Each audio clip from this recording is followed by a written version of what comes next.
5 seconds. Mr. Deputy Chairman, Sir, I rise to support the bill as it proposes to amend the Constitution in a manner so that the most important and the urgent need of our people may be included in our Constitution as fundamental right.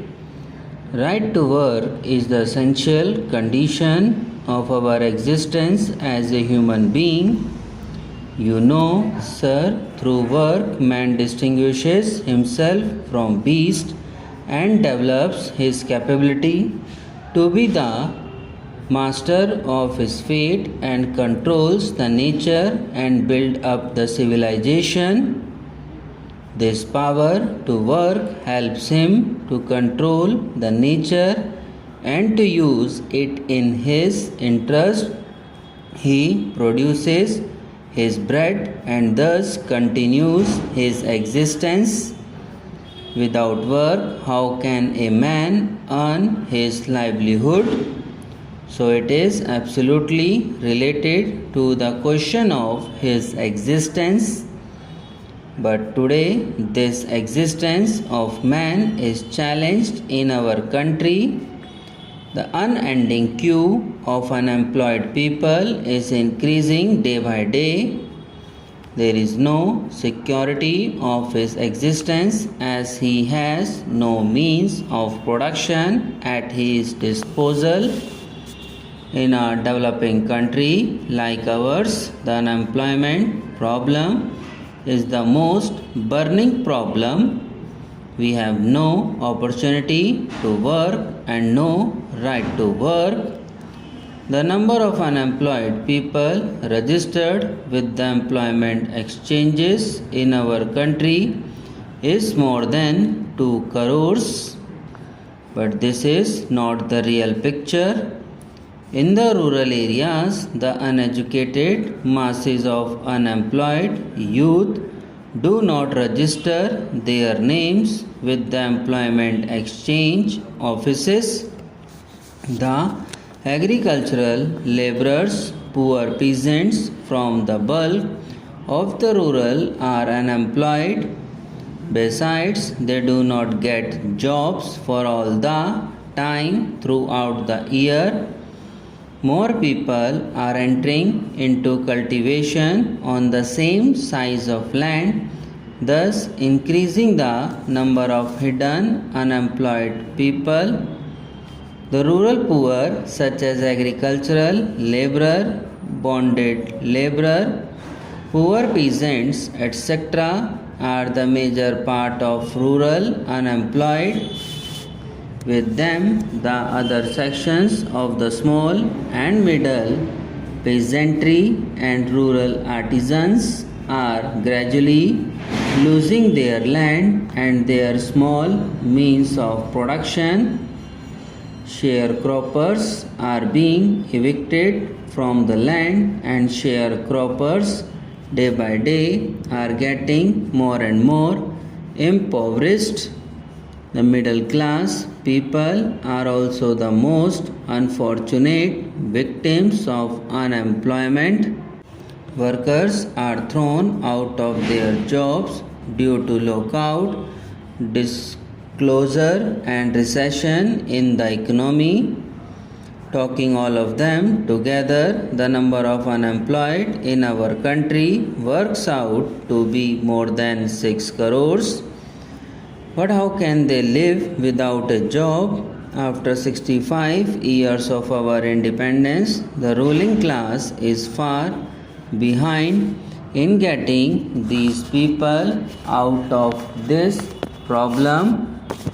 We are making plans one after another, but what is the result?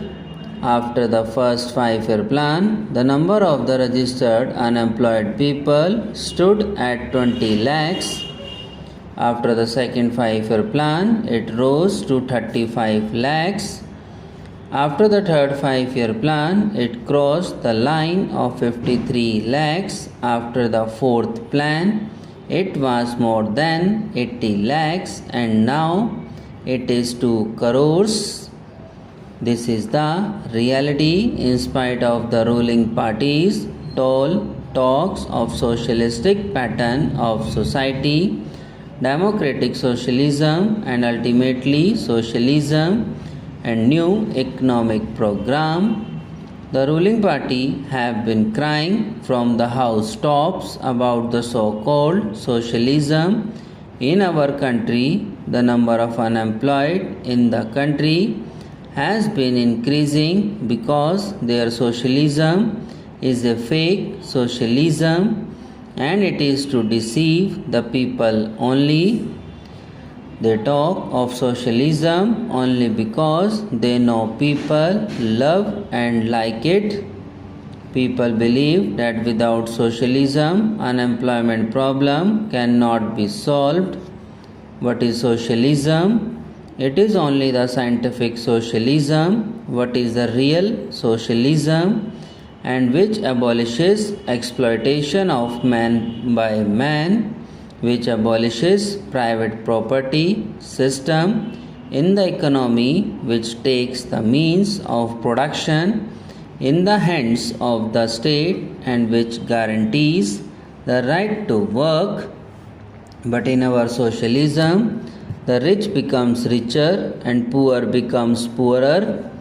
This is really capitalism under the guise of socialism. This is fake socialism and this is only to deceive the people. Can we claim of building socialism without making the right to work as a fundamental right? We cannot. In all the socialist countries, this right to work is guaranteed by the constitution as a fundamental right. I would like to quote the relevant articles from the constitution of a few socialist countries. Article 40 of the erstwhile USSR constitution says that the citizens of the USSR have the right to work, that is, to guaranteed employment and pay in accordance with the quantity and quality of their work and not below the state established minimum, including the right to choose their trade or profession. Article 49 of the Constitution of China says citizens have the right to work. To ensure that citizens enjoy this right, the state provides employment in accordance with the principle of overall consideration and on the basis of increased production. The state gradually increases payment for labor, improves working conditions and strengthens labor protection. Subscribe now and press the bell icon. Never miss an update.